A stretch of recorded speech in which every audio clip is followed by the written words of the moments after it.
points would be a good start. That's a good start. What do you look at when you try to? You can look at 1,000 things, but What do you look at? I think at the end of the day, what you're trying to do is make sure that you're doing things you need to do to win ball games.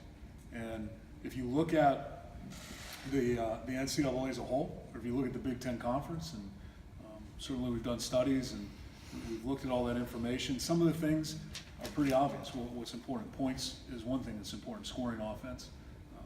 You want to talk about winning critical situations, whether it's in the red area, whether it's third downs, or sometimes turnovers can be a misleading statistic. Obviously, it's important to have a good turnover margin.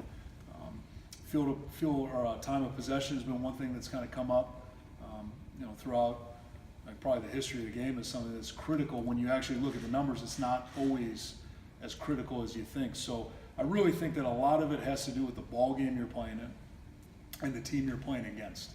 And you're going to play in certain games where certainly points are at a premium. You're playing other games where field position is at a premium.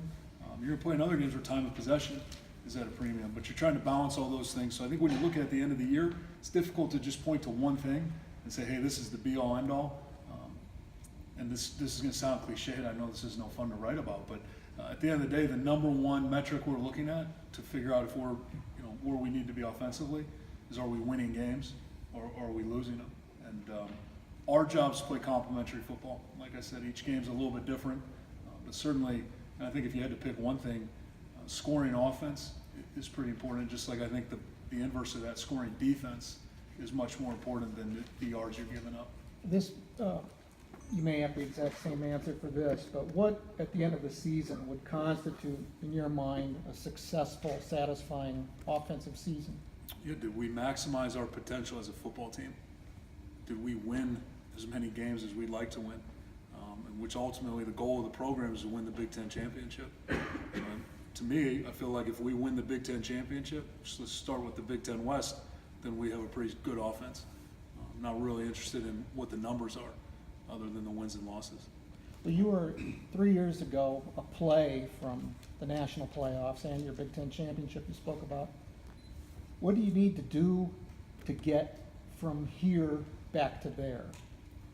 What do we need to do? Yeah. We need to be consistent. We need to execute at a high level.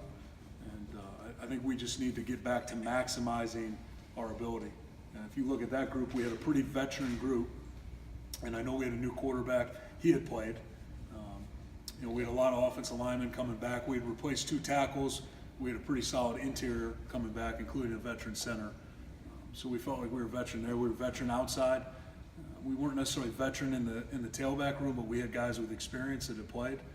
And we had 2 really good tight ends that year. Both guys were playing in the National Football League. So we had a lot of talent, but more importantly, we maximized what we had. That year we played really tight, really together. And when the games were close, we found a way to win those games. And I don't know if there's a metric to measure that. I just think it comes down to playing good football and executing at the level you're capable of executing at, whatever that is. And each team's a little bit different. Brian, how cognizant are you